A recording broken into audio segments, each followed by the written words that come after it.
नमस्कार दोस्तों। आज हम बात करने वाले हैं जिस तरह से रूस यूक्रेन युद्ध अपने चरम पर बढ़ता चला जा रहा है, ठीक वैसे ही रूस यूक्रेन युद्ध के अंदर रूस के राष्ट्रपति व्लादिमीर पुतिन को मारने की साजिश रची है। आगे बात करेंगे।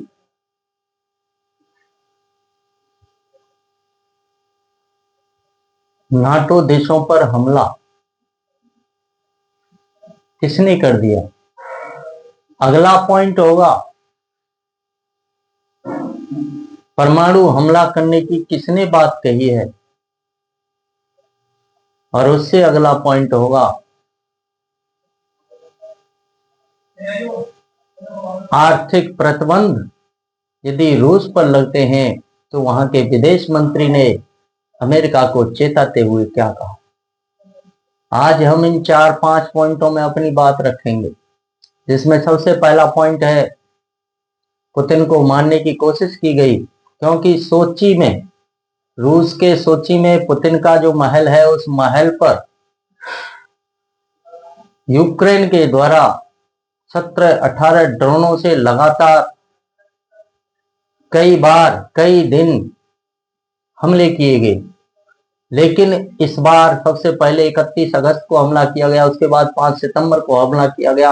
अंत में यह हद हो गई कि जिस समय रूस के राष्ट्रपति व्लादिमीर पुतिन अपने महल पर, आवास पर उनका जहाज जाकर के उतरता है और उस जहाज से वो जब अपने महल के अंदर होते हैं, उस समय हमला किया गया। अर्थात इस युद्ध को खत्म करने के लिए, रूस के नेताओं को खत्म करने का प्लान बना करके यूक्रेन ने हमला किया।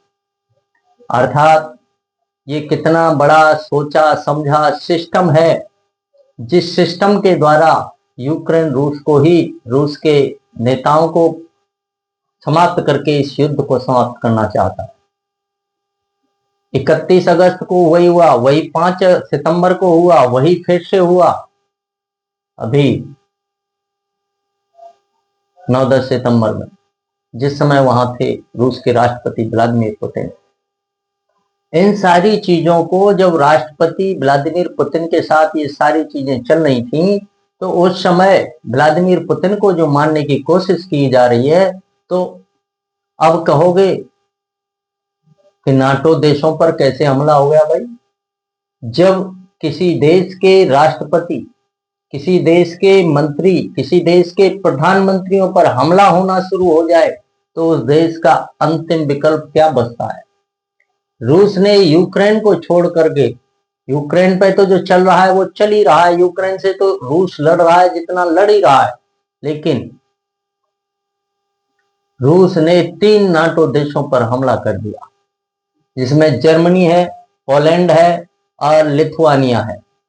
इन तीनों नाटो देशों पर रूस ने हमले किए। और क्योंकि इन तीनों नाटो देशों पर इसलिए हमले किए क्योंकि इनके जरिए सप्लाई चेन बनी हुई है, जो यूक्रेन तक इनके हथियारों को, इनकी मिसाइलों को, इनकी सहायता राशि जो भी जाती है, इस चैन के जरिए जाती है। जैसे फ्रांस से चलेगी, जर्मनी पहुंचेगी, जर्मनी से चलेगी ऑस्ट्रिया पहुंचेगी, ऑस्ट्रिया से चलेगी पोलैंड पहुंचेगी, और पोलैंड से अंत में लवीव यूक्रेन में पहुंचती है। इसलिए रूस ने इस चेन को खत्म करने के लिए, कि जिस तरह से ये सप्लाई हो रही है, जिस रास्ते से सप्लाई चल रही है, उस सप्लाई चेन को खत्म करने के लिए इन देशों पर हमले किए। क्यों ना हमले करें भाई? पिछले 3 साल से रूस अकेले युद्ध में लड़ रहा है, अकेले अपने दम पर युद्ध में खड़ा है, और नाटो सदस्य देश 32 मिलकर के यूक्रेन को हथियार सप्लाई कर रहे हैं।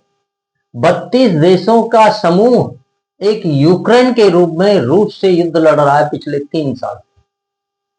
ये कितना भयावह है कि एक देश अकेला रूस 32 देशों के खिलाफ पिछले 3 साल से युद्ध लड़ रहा है, और वो उस युद्ध में उस रूस का बाल भी बांका नहीं कर पाए। लेकिन अब रूस ने ये मन बना लिया है कि अब मैं केवल यूक्रेन पर ही जब ये हथियार पहुंच जाते हैं तभी हमला करता हूं, यूक्रेन को ही खत्म करता हूं, यूक्रेन मेरे ऊपर हमला कर रहा है, क्यों ना उस सप्लाई चेन को ही खत्म किया जाए जिन नाटो देशों के जरिए ये सप्लाई चेन होकर के हमारे यहां तक आती है और हमारे रूस के अंदर धस करके उस सप्लाई चेन के हथियारों के द्वारा हम पर हमला किया जाता है। ये बात जिस दिन से सोची गई उस दिन से अब तक इन सप्लाई चेनों पर हमला होता चला जा रहा है, क्योंकि उस देश के राष्ट्रपति, रूस के राष्ट्रपति पर, रूस के राष्ट्रपति के महल पर, जहां रूस का राष्ट्रपति रहता है उस महल पर, उस आवास पर हमले होना शुरू हो गए, क्योंकि लंबी दूरी की मिसाइलें नाटो देश, लंबी दूरी के ड्रोन सिस्टम नाटो देशों के द्वारा यूक्रेन में भेजे जा रहे हैं। अब ये लंबी दूरी के मिसाइल सिस्टम जब तक उसको मिलेंगे वो अंदर रूस में जा करके लगातार उसी तरह हमले करता रहेगा, बार बार करता रहेगा। अब इन हमलों को रोकने के लिए रूस ने सिर्फ एक चीज सोची है कि जो सप्लाई चेन है, जहां जहां से सप्लाई चेन बरकरार आ रही है, जो जो नाटो देश सप्लाई चेन में शामिल है, उन सारे के सारे सप्लाई चेन वाले देशों को खत्म किया जाए, उन देशों पर हमला किया जाए, जिससे कि युद्ध को वहीं से वहीं रोका जा सके और ये सारे हथियार इकट्ठा होकर के यूक्रेन में एक साथ हमारे ऊपर आक्रमण ना कर सकें। इसलिए ये सारा का सारा खेल चल रहा है। अब अगली बात करते हैं कि अमेरिका पर परमाणु हमले की जो बात की जा रही है, वो परमाणु हमले की बात इसलिए की जा रही है क्योंकि वित्त मंत्री स्कॉट बेसेंट ने रूस पर और आर्थिक प्रतिबंध लगाने की मांग कर दी है। रूस की अर्थव्यवस्था को चौपट करने की धमकी दे दी है, क्योंकि जब तक रूस की अर्थव्यवस्था चौपट नहीं होगी तब तक ये युद्ध रुकने वाला नहीं है अमेरिका की नजरों में और अमेरिका के मंत्रियों के नजरों में। क्योंकि वो ये देख रहे हैं कि रूस को जब तक आर्थिक रूप से चोट नहीं दी जाएगी तब तक उसकी अर्थव्यवस्था को,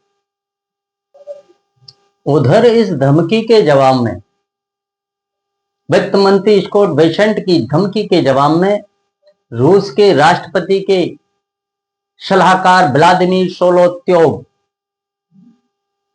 ने कहा है कि यदि ऐसा हुआ, हमारे ऊपर और आर्थिक प्रतिबंध लादे गए, तो हम अमेरिका पर डायरेक्टली परमाणु हमला करेंगे और वो अमेरिका होगा जिस पर हम परमाणु हमला, सबसे पहला परमाणु हमला करेंगे।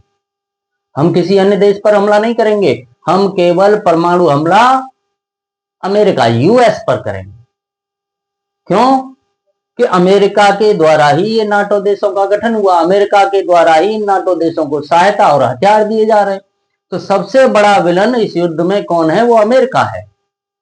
तो स्कॉट बेसेंट के जवाब में व्लादिमीर सोलोत्योव ने सीधा कहा है कि हम अमेरिका पर सीधा सीधा परमाणु हमला कर देंगे और सब कुछ उसके बाद खत्म और सब बंद, सब बस और बस हो जाएगा। उसके बाद कुछ बाकी नहीं बचेगा हमें करने के लिए, यहीं की यहीं युद्ध खत्म हो जाएगा, यहीं की यहीं सब कुछ खत्म हो जाएगा और हम युद्ध में विजयी होंगे। इस तरह से ये सभी चीजें आगे बढ़ते बढ़ते ये युद्ध विश्व युद्ध की ओर बढ़ता चला जा रहा है, क्योंकि अमेरिका नहीं चाहता कि ये युद्ध बंद हो, क्योंकि अमेरिकी अपनी अर्थव्यवस्था को बचाने के लिए इस युद्ध को दिनों दिन आगे बढ़ाते चला जा रहा है। अमेरिका नहीं चाहता इस युद्ध को बंद करे। रूस ने यदि इस युद्ध को पीछे हटा तो रूस का तो कोई सिस्टम ही नहीं बचा, क्योंकि रूस अब तक तबाह हो चुका है इन सभी 32 नाटो देशों से लड़ते लड़ते। इसलिए रूस ने ये फिक्स कर लिया है कि यदि अब अगला हमला होगा, यदि अब किसी पर अटैक होगा तो वो अमेरिका होगा, और अमेरिका जैसे ही आर्थिक प्रतिबंध हम पर और लगाएगा, हम अमेरिका पर डायरेक्ट परमाणु हमला कर देंगे और सब कुछ खत्म हो जाएगा और उसके बाद सब बस खत्म, वहीं का वहीं रुक जाएगा।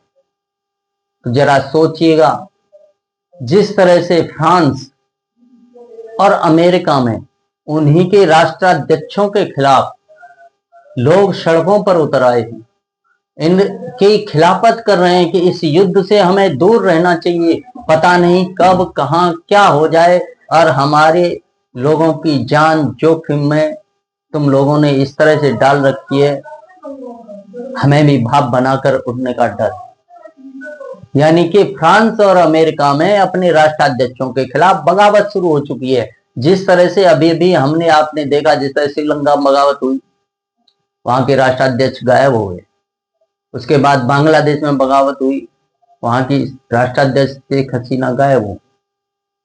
अब ही अभी नेपाल में बगावत हुई और वहां के जवान जो थे, उन सभी नौजवानों ने वहां के जो ओली थे प्रधानमंत्री, उन सब को पद से हटा करके पदच्युत कर दिया और नया प्रधानमंत्री बनाने की कवायद शुरू हो गई। ठीक इसी तरह अमेरिका और फ्रांस के अंदर वहां के नौजवान सड़कों पर उतर आए हैं और अपने अपने राष्ट्राध्यक्षों के खिलाफ पुरजोर विरोध प्रदर्शन कर रहे हैं। तो आप जरा सोचिएगा, इस युद्ध में अमेरिका और फ्रांस सबसे आगे चल रहे हैं और उन्हीं के खिलाफ विरोध प्रदर्शन हो रहे हैं। लोग चाहते हैं ये युद्ध बंद हो, लेकिन ये नाटो देश यूक्रेन को सहायता दे दे करके इस युद्ध को बंद नहीं होने दे रहे। ये युद्ध ही सबसे बड़ा कारण नाटो देशों का है। अमेरिका के कारण आज तक ये युद्ध चलता जा रहा है, जिसे खत्म होने में अभी कितना वक्त लगेगा ये समय बताएगा।